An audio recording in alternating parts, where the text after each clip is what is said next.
Bonjour et bienvenue dans les Brèves pédagogiques, le podcast qui vous accompagne, vous, formateurs et formatrices passionnés, dans votre quotidien professionnel.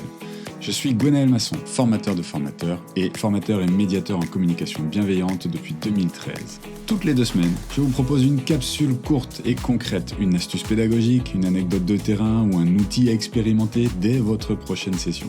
Parfois, je reçois un invité qui partage avec nous sa pratique, son regard, son énergie et ses outils et techniques pédagogiques préférés. Mon intention ?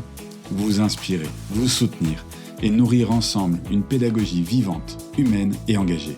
Alors, installez-vous confortablement et c'est parti pour votre dose de pédagogie active.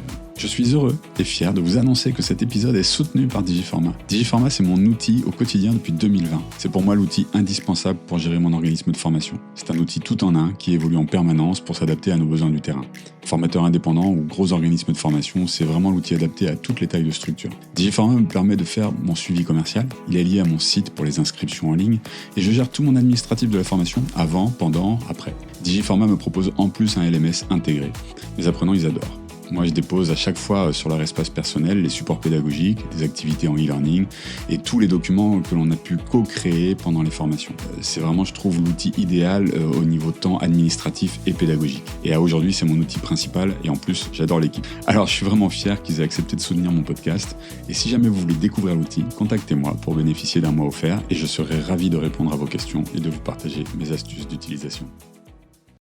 Bonjour et bienvenue dans ce nouvel épisode des Brèves pédagogiques. Alors aujourd'hui, un nouvel épisode des conversations pédagogiques et je suis heureux d'accueillir Suzon Bossan. Suzon s'est rencontrée une fois à Landerneau, Fabrique du changement. Et déjà, je te suivais sur LinkedIn aussi pour tout ce que tu fais autour en fait du jeu en formation. Alors, t'en parleras davantage, mais de la gamification, de la création de jeux. Et je pense qu'on a pas mal de choses à apprendre de toi. Et donc, je suis ravi que tu aies accepté mon invitation à participer à ce podcast. Bonjour, Suzon. Bonjour Gwenaël. Écoute, je suis ravie que tu m'aies invitée. Ah, ça me fait vraiment plaisir. Du coup, pour que les auditeurs puissent te découvrir un peu, ceux qui te connaîtraient pas en tout cas, je te propose 3 questions pour te présenter. Première question serait, quelle est ta citation préférée, Suzon? Waouh, ça c'est difficile, j'en ai trop. J'ai beaucoup de citations que j'aime bien. Peut-être une de mes préférées, une que je partage assez souvent. J'ai même fait imprimer sur des t-shirts pour des amis. C'est La douceur est invincible de Marc Aurèle.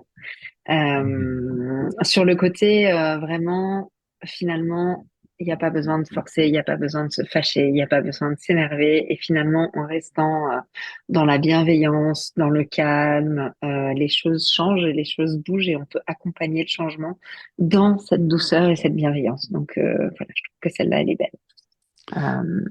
Tu Ouais. peux la redire, la douceur La douceur est invincible. est invincible. La douceur Ouais. est invincible. Merci. Ah, je la retiens aussi, elle me Alors, plaît. elle est peut-être, ouais, je la trouve vraiment donc de Marc Aurèle, stoïcisme, tout ça. Il a écrit, enfin, une autre citation de lui que j'aime beaucoup, c'est il ne faut pas s'irriter sur les choses car elles ne s'en soucient pas. Hmm. Et je trouve aussi que des fois, quand les choses m'agacent, je me dis ah non, c'est pas la peine, allez. Passons Ah, à autre chose. Ça ne veut pas dire euh, qu'il faut pas se mettre. Je non. suis quelqu'un de très militant et enfin une personne très militante et très voilà. Je fais beaucoup de choses. Je suis très engagée. Donc oui, bien sûr, c'est se révolter quand les choses me révoltent, ça me fait bouger. Mais c'est intéressant quand les choses peuvent bouger justement. Et quand on est sur des choses où ça ne peut pas bouger, c'est pas grave, elles s'en fichent et c'est pas la peine de se mettre martel en tête. Voilà. Merci pour ces 2 citations, du coup, 2 pour le plaisir. Voilà, c'est ça. Je te donnerai un peu plus la main sur que tu puisses dire un peu plus qui tu es dans ton métier, mais du coup, ça Mhm. m'amène quand même à la deuxième question. Qu'est-ce que tu préfères dans ton métier aujourd'hui? Il y a beaucoup de choses que j'aime dans mon métier aujourd'hui et évidemment, c'est peut-être jouer la chose que je préfère dans mon métier. Je suis pas sûre que beaucoup de gens puissent dire c'est jouer que j'aime, à part peut-être les acteurs et les actrices de théâtre. Euh, mais euh, mais moi, c'est jouer parce que mon métier, c'est serious game designer, donc je vais créer des jeux pour la formation pro et ça implique alors pas tant de jouer au jeu que je crée, bien sûr, mais c'est des phases de test et c'est pas tant ce jeu-là, mais qu'il faut une certaine culture ludique et qu'il faut jouer, il faut tester soit des jeux qu'on me propose, soit voilà plein de jeux parce que ben c'est rester en veille sur des mécaniques, sur qu'est-ce qui fait que les gens vibrent à tel ou tel moment et comment est-ce qu'on peut reproduire ça pour que on l'utilise en pédagogie. Donc ça, vraiment, jouer, c'est cool et me dire que bah, je peux acheter des jeux dans le cadre de mon métier, par exemple, de mon entreprise, je trouve ça totalement improbable et j'aime beaucoup ça. Voilà. Oui, je Donc comprends, ça, c'est c'est la chouette. première chose que j'aime. Après, voilà, former, je forme aussi beaucoup et être en relation avec les gens, c'est quelque chose de très chouette et susciter l'effet waouh, voir ce côté prise de conscience, compréhension de mécanismes, de choses enfin voilà que les gens ne soupçonnaient même pas en fait, parce que c'est même pas la compréhension, mais plutôt la révélation que je trouve chouette des fois sur le petit éclair là qui se met, la petite lumière qui s'allume. Ça, j'adore. Voilà, ça fait deux choses. T'as vu, à chaque fois tu m'en demandes une et j'en donne deux. Mais je suis synthétique, ça va. Je vais essayer de rester court. Merci, merci Susan. Ouais. Du coup, c'est chouette, tu nous as dit, voilà, tu es game designer et tu fais aussi de la formation. Et ça m'amène à ma troisième question pour mieux te connaître. Qu'est-ce qui t'a donné envie de te lancer dans ce métier? Alors, ou peut-être dans ces métiers, je ne sais pas si tu les distingues justement, mais moi, quand j'entends deux métiers, mais voilà, qu'est-ce qui t'a donné envie? Alors la formation, qui est quand même le point de départ, c'est j'ai toujours aimé former. Ça a toujours été. Je formais, mais enfin, j'aidais mes cousines qui étaient en galère en maths quand j'avais 10 ans. Enfin, donc ça, j'ai toujours aimé ça, accompagner, reformuler, trouver les clés d'accès. Je me souviens que je les aidais à faire des multiplications et des divisions avec des pierres de sucre. Hein, voilà, donc ça date. Et puis, j'ai eu l'occasion de travailler. Moi, j'ai fait une formation agro, hein, j'ai fait de la bio, j'adorais ça. Et je me suis retrouvée dans un endroit où j'avais la possibilité de faire enfin, de vendre et de la formation. Et du coup, j'ai eu la chance de pouvoir en animer. Et ça, vraiment, ça m'a Hmm. fait dire, j'ai envie de faire de la formation. Et le step d'après, ça a été de dire, mais en fait, j'adore jouer. Je connais la puissance du jeu. J'ai une ludothèque très conséquente. J'ai une ludothèque à moi toute seule en fait. Hein. Voilà, si vous voyez le nombre de jeux d'une ludothèque, ben, c'est ça que j'ai chez moi. Et de se dire, ben, finalement, on peut utiliser le jeu. Et les premiers steps, ça a été finalement de mettre du jeu dans les formations que j'animais, puis de me former, etc. Mais d'allier finalement deux choses que j'adorais faire, hein, accompagner les autres à cheminer, à s'épanouir, à trouver des réponses, à s'intéresser à des choses, ça c'était la formation. Et puis moi j'adore jouer, donc faire jouer les gens et allier les deux, c'était bah voilà, c'était une évidence. Quand j'étais gamine, je voulais être testeuse de jeux de société. Ah là Et je là. m'étais dit, oh là là, ça marchera jamais, je pourrai jamais faire ce métier-là. Donc au final, je teste pas des jeux de société, mais j'ai trouvé le moyen de mettre des jeux de société dans ma vie, quoi. Quelque part, finalement, tu les testes en jouant pour toi et en te disant, est-ce que je peux les utiliser ou comment je peux reprendre la mécanique du jeu, peut-être? Exactement, exactement. Je vais analyser les mécaniques, comment les gens y réagissent, est-ce que ça va avec, quel effet ça produit, comment le plateau ils l'ont conçu, voilà, et je peux pas m'en empêcher, hein. Ah ouais, je veux bien te croire. Ah, c'est chouette. J'imagine tu dois analyser aussi des fois, du coup, bah, les règles de jeu. Est-ce que les règles du jeu sont suffisamment écrites? Est-ce que des fois, il n'y a pas des oublis? Parce que du coup, ça crée des zones blanches pour les joueurs Alors ça sent le d'incompréhension. vécu, ça sent le vécu, ça. J'analyse un peu aussi. Ben, les règles de jeu, c'est essentiel.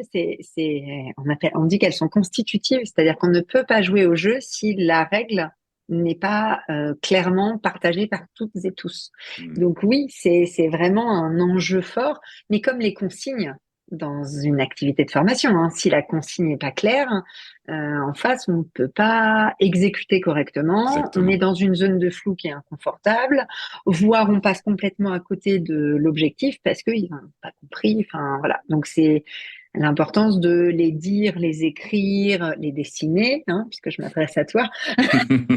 En tout cas, voilà, de rajouter, de faire d'utiliser plusieurs médias pour permettent la transmission claire. Et sur les règles de jeu, tu vois, si je fais le parallèle, les règles des serious games que je crée, elles sont depuis très longtemps écrites, mais aujourd'hui, sur tous mes projets, on va dire des 2 dernières années, il y a une vidéo qui Hmm.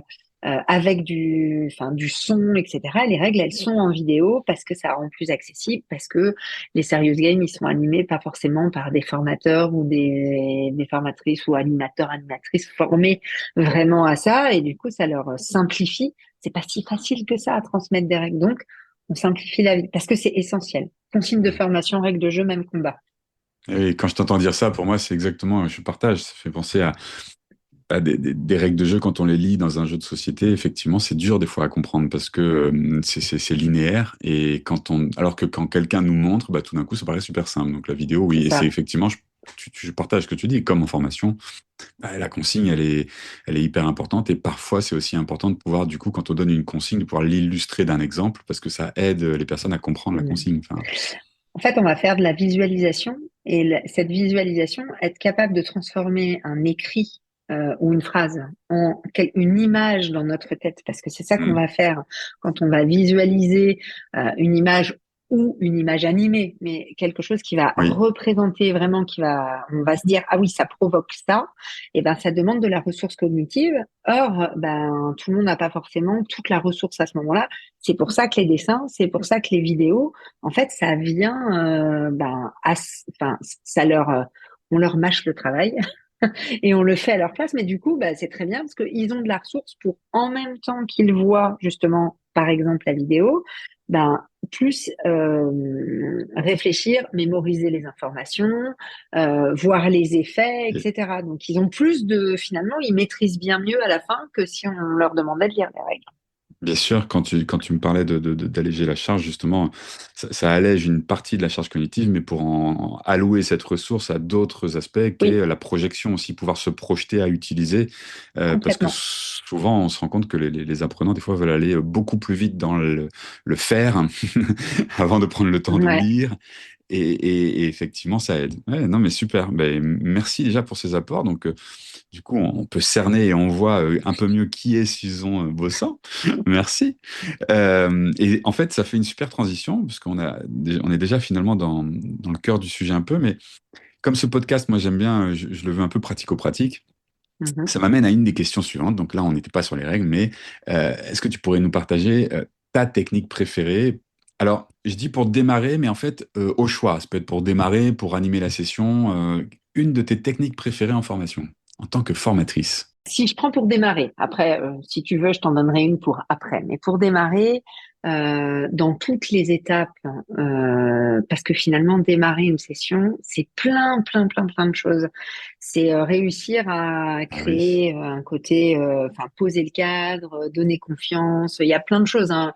On parle d'interconnaissance, d'icebreaker. Alors moi, je suis pas très fan de ce côté-là. Je préfère parler d'activités qui permettent de donner confiance, suffisamment de confiance à la personne dans le groupe pour qu'elle se sente à l'aise. Et après, on peut y mettre Hmm. l'activité qu'on veut, mais pas forcément le côté icebreaker où on oublie cette finalité, en fait, ce côté pourquoi on le fait. On fait un icebreaker parce qu'il est là. Donc, je vais pas parler d'icebreaker. J'entends. Pour Et toi, dans cette phase, si je reprends ce que ouais, tu dis, le plus important pour toi au moment de choisir ça, dans cette phase, c'est quelle est l'intention. Et j'entends ce que tu oui, viens de dire. c'est ça. L'intention, c'est créer la confiance, créer les conditions de la confiance dans le groupe et avec le ou la Mm. formatrice ou le formateur. Exactement. Tu résumes très bien ce que je dis. Et du coup, dans ces étapes-là, il y a enfin, dans tout ce lancement, il y a le relevé des attentes qui permet de donner confiance dans justement la formation à venir, puisque ça veut dire que a Hmm. priori, si on valide les attentes, on va les trouver, donc je vais pouvoir évacuer le côté. Mais quand est-ce qu'il parle de ça? Mais quand est-ce qu'il parle de ça? Et voilà. Alors pour ça, j'utilisais jusqu'à très récemment le Dixit, non pas sur je parle de moi, mais vraiment illustrer les attentes. Qu'est-ce que vous venez chercher dans la formation? Et depuis peu, j'utilise un jeu qui est un jeu de cartes qui est extrait qui s'appelle Folle Expo, le jeu. Et donc j'utilise les cartes de Folle Expo, qui est un super jeu que j'invite, qui vient de sortir. Il a à peine un mois, je crois, 3 semaines. Alors dans ce jeu de société, on va incarner, si j'arrive à parler, on va incarner des commissaires d'exposition qui vont Hmm. organiser des expos et donc les cartes, ce sont des tableaux. Ce sont que des tableaux extrêmement connus ou moins connus. Là, j'ai fait, ça m'a confronté à mon ignorance. Hmm. Voilà, donc je me soigne. Mais je trouve que c'est très beau et ça fait beaucoup parler les gens sur voilà ce qu'évoquent les tableaux de grands maîtres. Voilà, on va avoir évidemment du Matisse, du Picasso, enfin voilà, plein de tableaux. Et, et je trouve que c'est un bon moyen de faire s'exprimer les gens sur les attentes de la formation, tout en ayant ce petit côté accès à la culture, à la beauté, à ce que ça évoque chez eux. Très vite, ils parlent de «Ah oui, moi j'ai déjà vu ce tableau-là, ça m'évoque». Voilà. Hmm. Donc il y a aussi un petit côté cohésion et création de liens que je trouve très intéressant. Donc voilà, un outil que j'aime beaucoup pour les attentes, c'est Folexpo, les cartes de Folexpo. Et j'en profite, puisque je suis très attachée aux droits d'auteur, pour dire que les auteurs sont OK pour qu'on utilise ce jeu autrement que dans son cadre habituel et avec les règles de jeu. On peut utiliser les cartes toutes seules. Si vous voulez les Hmm. utiliser, c'est OK. Voilà. Super, mais on mettra dans ce cas-là, tu me donneras le Ouais, lien je et je mettrai le le lien. mettrai, je mettrai le lien dans les notes du podcast. Super, hein. Donc Folle Expo, merci. Ça c'est non mais c'est une chouette découverte. Euh, j'ai une deuxième question pour toi, toujours un peu pratique. C'est quoi ta technique ou astuce, peut-être un peu couteau suisse, celle que, grosso modo, si à un moment donné tu dois t'adapter, il se passe quoi que ce soit, et de temps en temps, bah, je sais pas si on l'a tous, en tout cas moi je sais que j'en ai une, mais que ce soit pour démarrer ou à un autre moment, mais moi souvent c'est le démarrage, mais j'ai toujours un truc couteau suisse sous la main qui me permet de hop, réajuster si besoin ou de m'adapter. Toi, ce serait quoi? Alors, je sais pas si c'est m'ajuster, réadapter, mais en tout cas dans mes outils, dans mes techniques préférées, que je peux adapter à plein de sujets sur lesquels on me demande Hmm. d'intervenir, c'est la TOC, la technique de l'opposé du contraire. Alors, je sais pas si tout le monde l'appelle comme ça. Je pense, moi, je la trouve assez connue, mais finalement, je suis assez surprise que tout le monde la connaisse pas. Alors, la technique de l'opposé du contraire, c'est interroger les gens sur l'inverse de ce qu'on veut produire. Par exemple, comment est-ce que je peux absolument rater, faire que mes apprenants ne retiennent absolument rien de la Hmm. formation que je vais leur délivrer? Comment faire en sorte qu'ils détestent participer au serious game que je vais leur proposer, etc. Donc, on me pose une question qui est exactement l'inverse. On essaye de la formuler de manière affirmative, donc sans négation. Et donc c'est pour ça que je disais comment faire pour que voilà, il déteste Oui, l'expérience ou voilà. on va pas dire Et qu'il puis n'aime pas, on après, va dire qu'il voilà, déteste. Ouais. qu'il déteste exactement. Et puis ensuite, bah, c'est d'interroger, de relever le maximum d'informations. Voilà, on fait du brainstorming.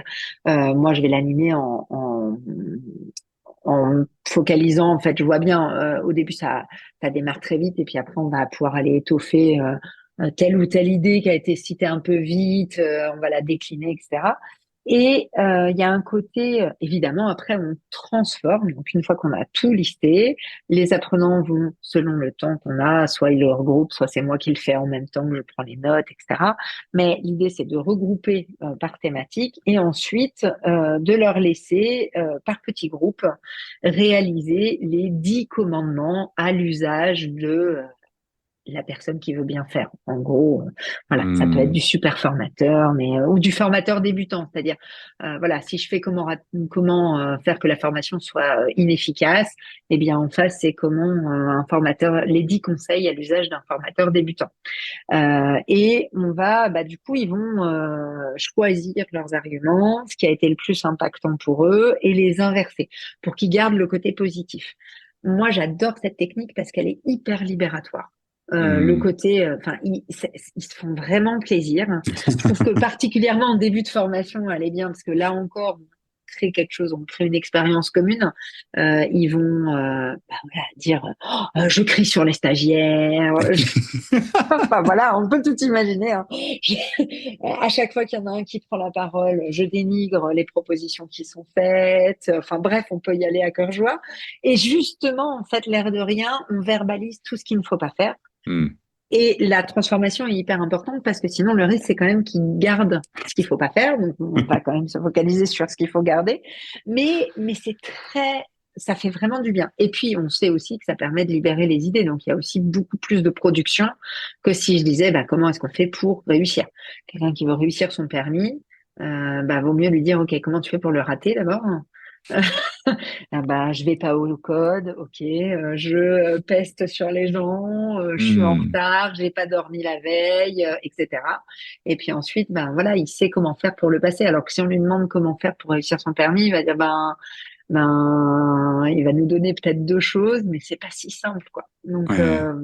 voilà, ça marche pour les Ah. cadeaux de Noël, petit tips.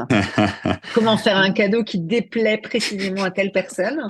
Et en général, on arrive à lister tous les trucs à ne pas faire et ça donne pas d'idée exacte, mais ça cadre vachement pour ensuite trouver les idées. Et oui.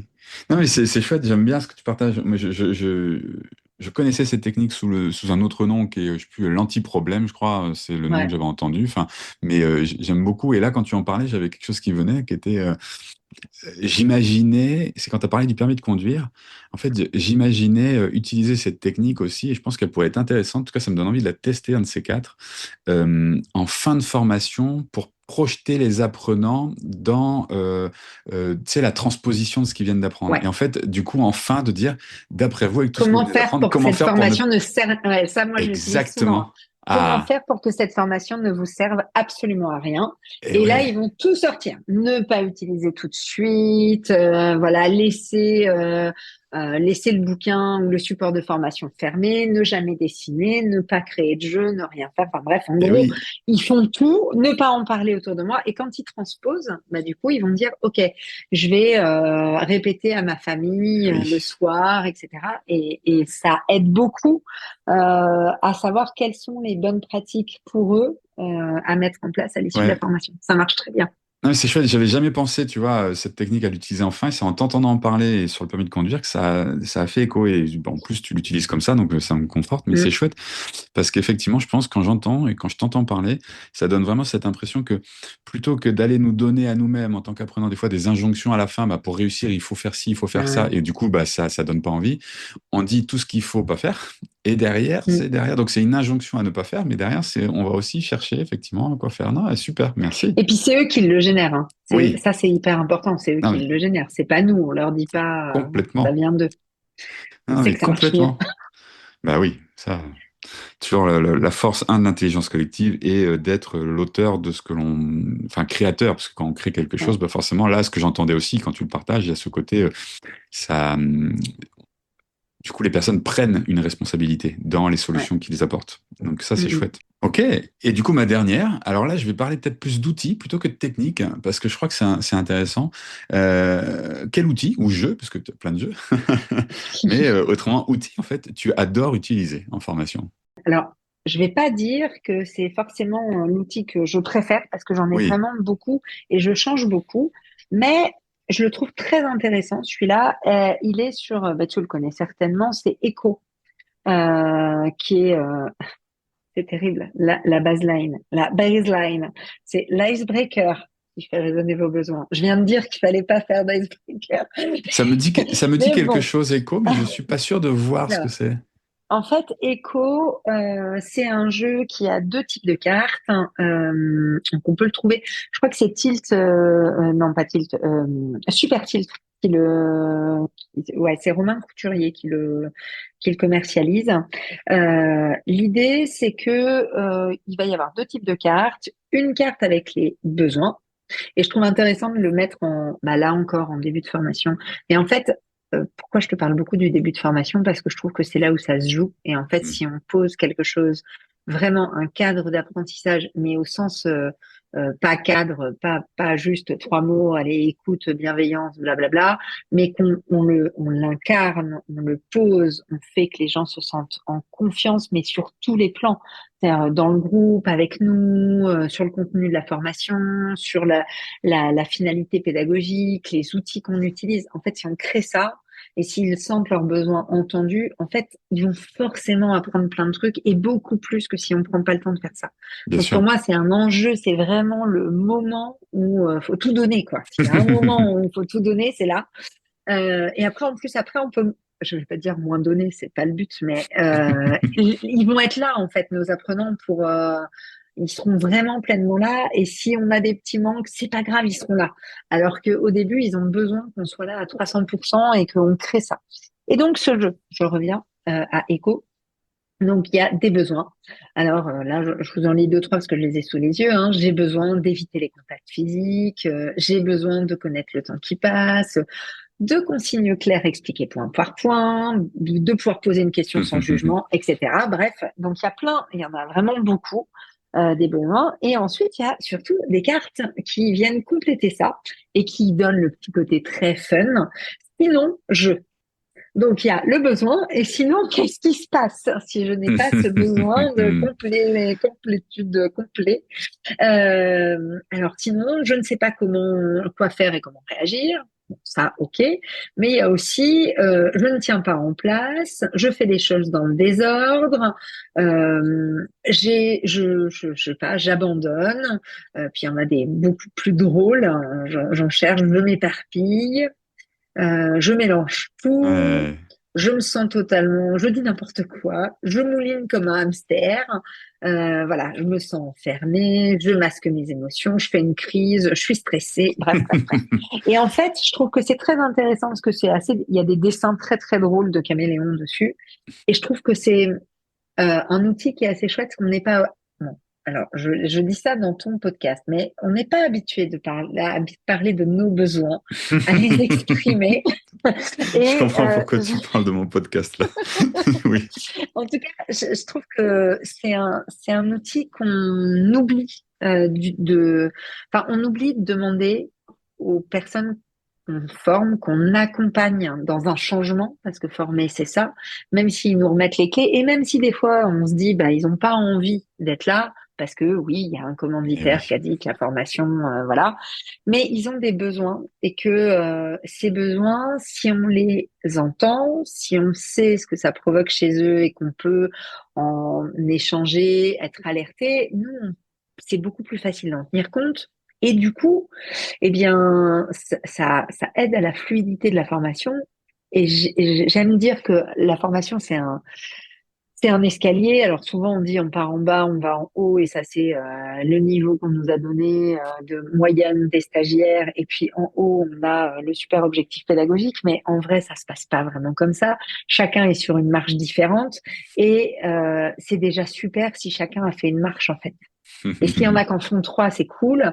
Mais voilà. Et pour ça, il faut, indépendamment de l'objectif, il faut qu'ils tendent vers cet objectif-là, mais c'est pas grave. Et certains vont le dépasser, et tant mieux. Mais pour ça, il faut vraiment qu'ils se sentent bien, quoi. Et moi, je fais des jeux, enfin, tu vois, pour revenir au jeu, je fais des jeux parce que les jeux, ils permettent de l'individualisation plus, plus, plus. Ils permettent à chacun justement, de rester soi, d'y trouver son compte, d'aller chercher là où c'est challengeant pour lui ou pour elle. Et je trouve ça hyper intéressant parce qu'on reste dans le côté, chacun chemine et chacun peut être dans un environnement et dans un cadre qui est chouette pour lui, pour la formation. Eh oui. Et je trouve que, enfin, et en tout cas particulièrement pour les jeux, je peux pas décider de faire jouer des gens si j'ai pas posé quelque chose de très bienveillant et de confiance, parce que en fait, ce qui va s'appliquer, c'est le cadre de l'entreprise, c'est pas le cadre du jeu. Donc, il faut que j'arrive à casser un peu le cadre de l'entreprise s'il n'est pas toujours parfait, Eh pour oui. instaurer mon cadre et ensuite permettre aux gens de jouer. Donc, c'est pour ça que je reviens toujours à ce côté conditions d'apprentissage, voilà, qui doit être. Et donc, ce jeu des besoins, pour revenir à la question, Ouais. c'est un jeu que j'apprécie et que je trouve vraiment très chouette et assez peu répandu. Ouais, je l'ai Voilà. vu il y a pas longtemps passer. Je me suis dit que justement, il m'intéresserait. Donc, tu vois, le fait que tu en reparles, je vais retourner le voir. Non, non, mais parce que j'utilise, tu vois, effectivement, j'utilise les besoins. J'ai des cartes des besoins.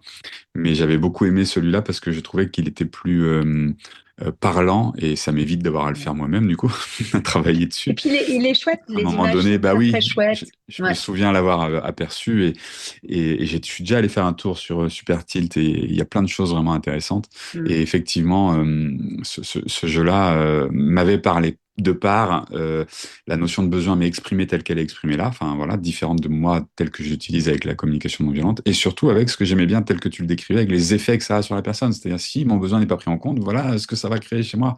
Ouais. Et, et, et je trouve ça super intéressant. Ça m'amène à une question, j'avais envie de rebondir, je t'entends parler de jeu.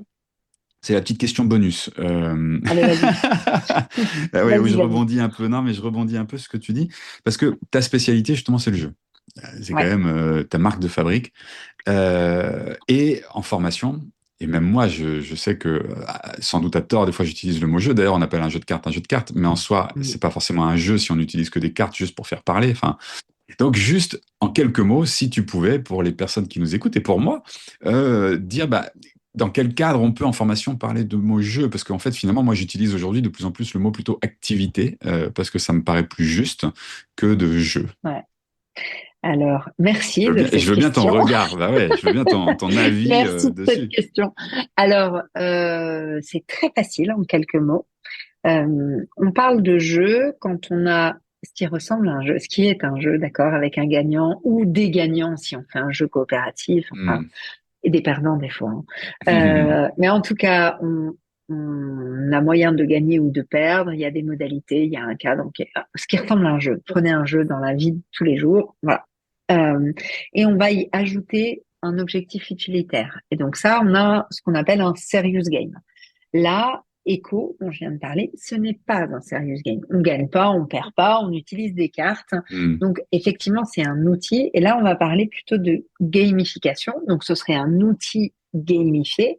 Un outil gamifié, c'est un outil auquel on va ajouter des éléments de l'univers du jeu Oui. pour augmenter l'engagement et l'envie finalement d'utiliser ce support.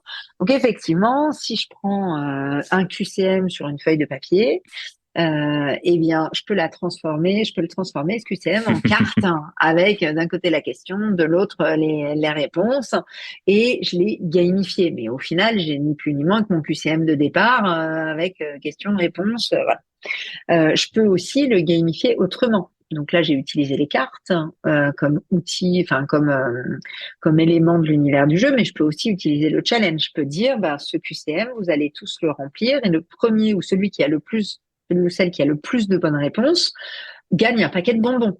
Je vais Hmm. mettre du challenge, qui est une mécanique ludique. Donc là, on a toujours notre feuille de papier, on n'a plus de cartes, mais on a une mécanique ludique. Et donc, ça, c'est de la gamification. Et quand on fait de la pédagogie active, on utilise énormément de Oui, gamification. On fait pas forcément des jeux. Quand on utilise des supports avec des cartes, c'est souvent des outils gamifiés et c'est très bien. Ça marche très très bien. Il n'y a pas de négatif du bien tout dans ce sûr. que Non, je dis. non. C'est deux choses différentes. Et puis après, on a les serious games qui sont vraiment des jeux avec une fonction utilitaire et pédagogique pour nous quand on parle de formation. Oui, c'est un peu en fait, je vais le dire avec mes mots, mais si je comprends ce que tu veux dire, parce que j'entends bien, hein, c'est l'idée, et pareil, ma question n'était pas de dire il y a ce qui est bien et ce qui n'est pas bien, c'est pas ça, c'est Ouais. ce que j'aime bien, moi, c'est de pouvoir utiliser les bons mots aux bons endroits et de savoir quand on parle, parce que Mm. souvent on met un peu le mot jeu à beaucoup de sauces, et moi-même je l'ai fait, et peut-être je le fais des fois parce qu'il est dans mon langage, il vient facilement, et d'ailleurs, parce que quand on parle d'un jeu, tu parles de l'outil des cartes, ben, en fait, c'est vrai que ça s'appelle un jeu de cartes, donc Exactement. mais voilà, donc, mais effectivement, ce que je comprends, c'est qu'il y a cette notion vraiment de gamification où on va mettre en fait du ludique, Ouais.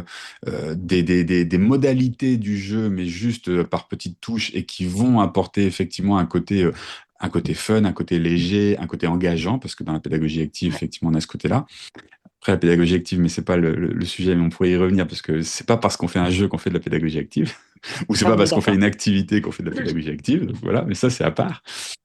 Et mais derrière, le jeu, pour toi, ce que tu appelles jeu, j'entends que tu mets vraiment ce mot de serious games, en fait, où on va vraiment utiliser un jeu avec une mécanique de jeu pleine et entière, avec des règles de jeu. Il y a les règles du jeu,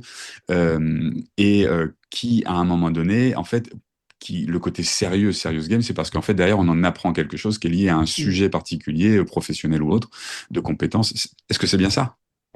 C'est bien ça. Et je vais rajouter Ouais. que le fait d'avoir un serious game, en général, on va ajouter. Enfin, on va ajouter dans un serious game, ce qu'on va aller chercher, c'est pas seulement l'engagement, mais c'est vraiment des éléments de transmission, dans les mécaniques de jeu, Hmm. dans les actions, les décisions que vont prendre les joueurs et les joueuses à ce moment-là. Ben, c'est ça qui va être apprenant. Et c'est pas forcément ce qu'on va chercher quand on a un outil gamifié. On va utiliser l'outil parce qu'il y a une question sur la carte et que c'est ça qui nous intéresse, d'aller se poser la question qui est sur la carte. Alors que dans un serious game, ce qui va être intéressant, c'est par exemple le choix de la carte. Quelle carte on va utiliser, à quel moment, pourquoi faire. Et quand on va capitaliser, c'est justement sur toutes ces décisions et sur ce qui a été vécu pendant le Hmm. jeu. Ce n'est pas Ouais. toujours le cas, en tout cas. Voilà. Donc, c'est deux modalités pédagogiques très différentes. Et je te rejoins sur le fait d'utiliser peut-être le terme, moi je dis outil gamifié et serious game, ou jeu là Hmm. entre nous, mais outil gamifié et serious game. Et en formation, ça c'est maintenant, et en formation, je vais plutôt utiliser le côté activité comme toi. Ouais. Alors pas pour les mêmes raisons, parce que je ne veux pas créer soit de résistance. Quand je dis Hmm. je, ben il y a des gens pour qui ça va Oui. pas être, on n'est pas là pour enfiler des perles, hein, On donc n'est pas là jouer pour c'est quand jouer. même pas Ouais. super, c'est ça, on n'est pas là pour jouer, on est là pour apprendre. Donc jouer ça peut être mis négativement, connoté négativement. Oui, Et puis si je dis exercice, c'est pareil. Hein, quand exercice ça fait très scolaire et ça fait il y a tout une à bonne fait. réponse, etc. Donc activité c'est vraiment très neutre et ça permet quand je forme pas au serious game et où je passe ma vie à parler de jeu, le reste du temps, activité, c'est ma ressource. Ouais, mais je comprends ce que tu veux dire, parce qu'effectivement, moi aussi, pendant un petit moment, enfin, moins maintenant, mais je mettais effectivement le mot activité plus que jeu, parce que les personnes, ça Ouais. pouvait les rebuter. Ça Mais passe du mieux. coup, Ça passe bah, mieux maintenant. ouais, oui. Mais c'est vrai, ça passe mieux maintenant, mais en même temps, je fais le lien avec ce que tu disais avant, du coup, en fait, tu parlais de cet outil écho pour poser les besoins, pour poser le cadre, parce que le cadre de confiance était essentiel. Tu parlais de casser le cadre un peu, en tout cas, de référence de l'entreprise dans la temporalité de la Mm. formation Ouais. pour pouvoir instaurer le cadre de la formation. Et en fait, ce que j'entendais, je faisais le lien, c'est qu'en faisant ça, ça peut aussi, parce qu'un jeu, comme une activité, mais surtout un jeu, j'entends un jeu, c'est engageant, parce qu'en fait, on s'engage dans un jeu. Oui. Et si on s'engage, il y a une question d'engagement de la personne, et effectivement, c'est important qu'elle se sente suffisamment en confiance pour s'engager pleinement. Complètement, complètement. On peut pas, et on voit bien que le vocabulaire qu'on utilise à ce moment-là, bah, il faut que les gens ils osent y aller. On a besoin qu'ils soient 100% dans l'activité, qu'ils osent. Dans un jeu, on prend le risque de perdre. Bien sûr. On prend le risque de faire d'avoir des décisions qui sont pas forcément idéales, mais qui pour le coup vont être apprenantes. Et on espère qu'ils auront, enfin en tout cas moi, je fais tout pour qu'ils Hmm. puissent décider librement et pas avec des injonctions dans la tête de je pense que c'est ça qu'on attend de moi. Ça, je m'en fiche. En formation, Hmm. c'est pas utile. Donc, c'est vraiment de réussir à casser tout ça pour leur donner le maximum de liberté de décision parce que ça va être apprenant. Ouais, chouette. Merci Susan pour enfin, tous ces éclairages, je trouve qu'ils sont vraiment importants à chaque fois. Moi, j'aime bien, voilà, quand on utilise des termes, de savoir à quoi on parle, parce que sinon, et Mm. surtout que il y a tellement de communication, et j'en fais partie, hein, moi-même, mais sur les réseaux ou ailleurs, que du coup, nous communiquons facilement sur plein de choses, et des fois, les termes sont pas tout à fait employés peut-être de manière Ouais, suffisamment juste. Donc, c'est vendeur jeu en ce moment. Donc c'est ouais, vrai ouais, qu'on a tendance à le mettre parce que les gens disent ouais. ah c'est chouette. Bah oui, mais Non, mais c'est vrai c'est que c'est bien de pas des jeux. savoir. Et puis surtout, là, on Mm. s'adresse, enfin, pour moi, ce podcast s'adresse à en tout cas, pas que, mais essentiellement à des formateurs. Voilà, c'est important, je crois, de savoir de quoi on parle quand on va Mm. utiliser si on veut mettre du jeu ou si on veut gamifier notre formation. Non, mais, ok. Mm. Et ça m'amène, par rapport à ce que tu disais, tu parlais des résistances qu'il peut y avoir avec des apprenants, etc. Ça m'amène en fait à une question. Je pense que c'est important de partager ça. Quelle est l'erreur que tu as vécue et qui t'a appris quelque chose d'important justement dans ton activité de formatrice? Et peut-être en lien avec le jeu. C'est pas moi qui l'ai vécu, mais je vais Ah, quand même, tu vas dire que je vais peut-être radoter. Mais il y a quelques années, j'ai formé enfin, plein de groupes évidemment, mais sur l'animation de ma formation, l'animation de formation, etc. Et notamment comment mettre du jeu, comment mettre des activités, on va dire, un peu plus ludiques. Et quelques mois après la formation, j'appelle un des stagiaires en lui disant, bah, voilà, comment ça s'est passé et est-ce que tu as mis des choses en place?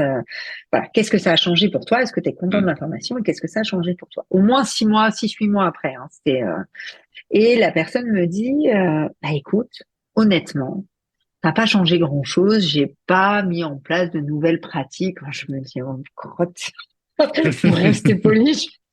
Donc je l'écoute, intérieurement, je me dis, oh, et puis il me dit, bah non, non, parce qu'au final, je pratiquais déjà beaucoup tout ça, je mettais déjà pas mal de jeux, donc bah, ça a pas changé. Bon. Ah, par contre, ce que ça a changé, c'est que j'ai plus les mêmes groupes.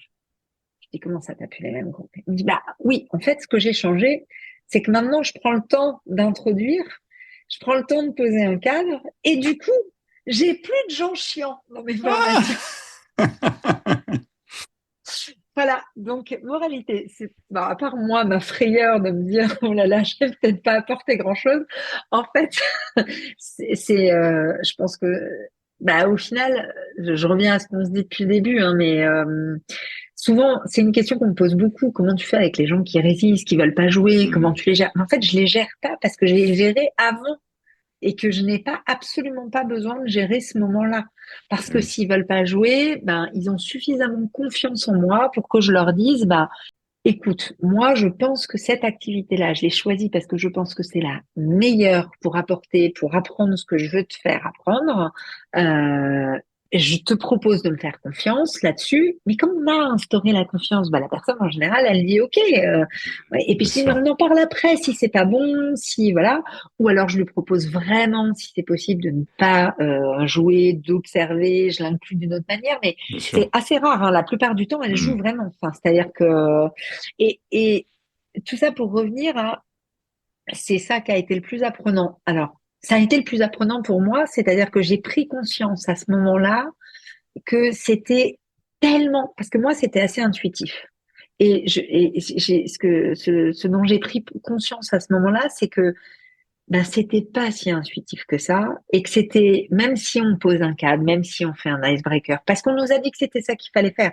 Comme on a parlé d'intention, tu as dit intention tout à l'heure, comme il n'y a pas les intentions et le pourquoi je le fais derrière et pourquoi et qu'est-ce que je dois lever comme frein et à quel degré sur quel tous les pans en fait vers la confiance dans l'animation, confiance dans la pédagogie, confiance dans les contenus, confiance dans l'expertise, confiance dans le groupe, confiance en soi. On va même travailler sur la Bien confiance en sûr. soi des stagiaires.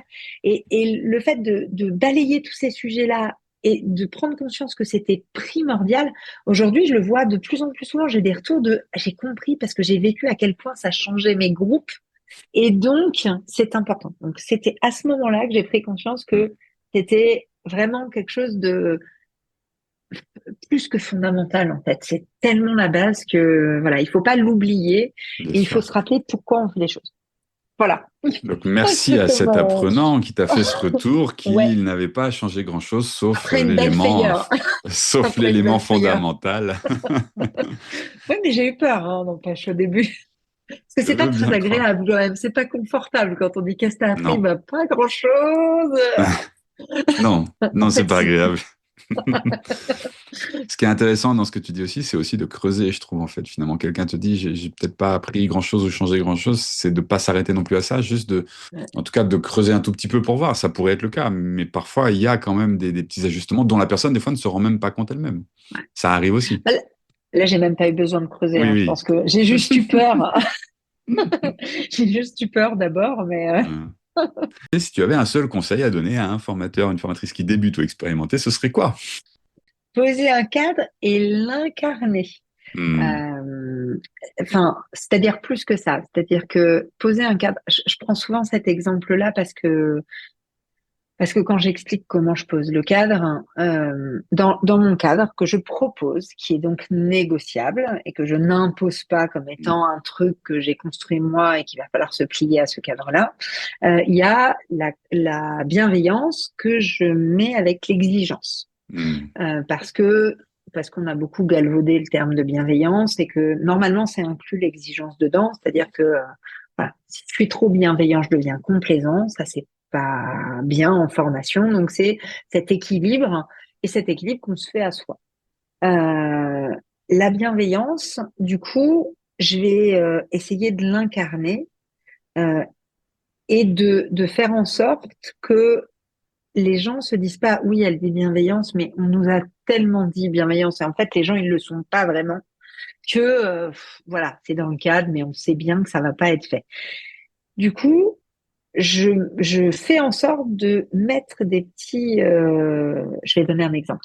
Quand je fais un tour de table ou quand je démarre une activité qu'il faut que quelqu'un prenne la parole, je commence dans les premières, on va dire la première heure de la formation, je commence par dire qui ne veut pas commencer. Et le qui ne veut pas commencer, ça fait rire tout le monde. Donc, je vois bien que personne n'ose vraiment lever la main, voilà.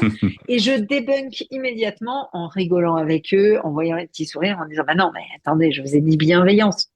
Je vais pas commencer à interroger celui qui lève la main quand je dis qu'il ne veut pas commencer. Ah ben justement, vas-y, commence. Donc ça permet juste, finalement, c'est une astuce pour venir sous forme d'humour avec cette petite question, venir dire, bah regardez, le cadre, il n'est pas là que pour faire joli. Je Hmm. vais l'incarner. Et en fait, j'en ai plein des petites astuces comme ça, des petites phrases, des choses que je fais volontairement au début de la formation pour permettre aux gens de se rendre compte que ce qu'on a posé, ce n'est pas juste un vœu pieux qui va être là sur un mur, mais que ça va être porté. Et je pense que ça, voilà, le conseil, ce serait de d'incarner et de trouver des astuces, chacun les siennes, mais pour montrer que vous allez incarner le cadre et vous allez le faire respecter. Vous l'avez Hmm. négocié ensemble et vous allez le faire respecter. Ça serait ça, mon conseil. Ok, merci Susan. Ouais, la congruence, quoi, j'entends. Être congruent Ouais, entre ce que c'est l'on dit ça, et ce que l'on fait, quoi. c'est ça. Mais il faut qu'il le voit. Ah ben, Parce que des fois, ça met. En fait, on n'a pas dans une formation, on n'a pas 6 mois, quoi. C'est pas une relation non, amicale non, ou amoureuse ou machin. On a une journée, 2 jours, 3 jours. Faut pas qu'ils mettent 3 jours à se bien rendre compte sûr. qu'on est congruent, quoi. Tu vois? Donner à voir. Ouais, c'est ça. Ok, merci pour ce conseil. Et si tu avais une ressource marquante à recommander, importante pour toi, ou que là, tu as Euh, envie, qui te paraît importante? un- Bah, pour moi, c'est un grand classique, mais je me rends compte que tout le monde ne le connaît pas, alors je le partage. C'est le livre des jeux cadres de Tiagi, qui est pour moi une très bonne bible de référence d'activités chouettes Hmm. à proposer en formation. Donc, les jeux cadres de Tiagi. Hmm. Et ça m'amène à ma dernière question, en fait. Quelle est ton actualité du moment? Qu'est-ce que tu souhaites nous partager, Susan? Je sais pas, projet, formation à venir, voilà. Je lève volontairement le pied sur les engagements et les événements parce que j'ai créé un livre sur comment créer un serious game. Donc voilà, ça sera plus tard la promo quand ça va sortir. Quand ça Ah, va non, mais sortir. c'est le projet du Mais moment c'est et une c'est actu, c'est génial. le Ah projet du ouais, moment. non, mais c'est chouette. Non, Voilà. mais voilà. Non, non, Parce mais qu'il n'en c'est. existe pas aujourd'hui de livre qui vraiment explique comment est-ce qu'on crée un serious game, quelles mécaniques, quels enjeux sur la pédagogie, quelles conséquences, etc. Donc voilà, je m'y attelle. T'as déjà un futur acheteur. Cool. Patiente un peu, hein, les temps Futur, d'édition, c'est long. futur lecteur et non, non, mais super. Ah, bah chouette. Et je te remercie, Susan. Enfin, moi, en tout cas, c'était chouette. Moi, j'ai passé un bon moment et c'est le plaisir que j'ai à faire ce podcast. Donc, je suis content et ça me permet de découvrir et d'apprendre aussi d'autres choses. Donc, merci à toi. Eh ben, franchement, merci à toi parce que c'était super agréable. Ah bah, je suis content, tant mieux alors. Je passais un très bon Merci. moment moi aussi, donc tout va bien. Je reviens quand tu veux. Ah bah, au moment de la sortie de ton livre, Susan. Ok, ça roule, ça roule. Merci. Au revoir, Susan. Merci beaucoup, Gwenaël. Salut. Voilà pour aujourd'hui. C'était votre capsule des brèves pédagogiques. Merci de m'avoir écouté jusqu'au bout. J'espère que ces idées vous seront utiles dès votre prochaine formation. Si jamais vous avez en tête une thématique, une question ou une problématique pédagogique que vous aimeriez me voir aborder dans un prochain épisode, faites-moi signe, un message sur LinkedIn, un mail, et je me ferai une joie de créer un épisode pour y répondre et être ainsi au plus près de vos besoins. Si cet épisode vous a plu, pensez à le partager autour de vous et à vous abonner pour ne rien manquer. Vous pouvez me retrouver sur LinkedIn ou sur mon site internet www.secom-formation.fr. À très vite pour une nouvelle dose d'inspiration pédagogique. D'ici là, prenez soin de vous et de vos apprenants.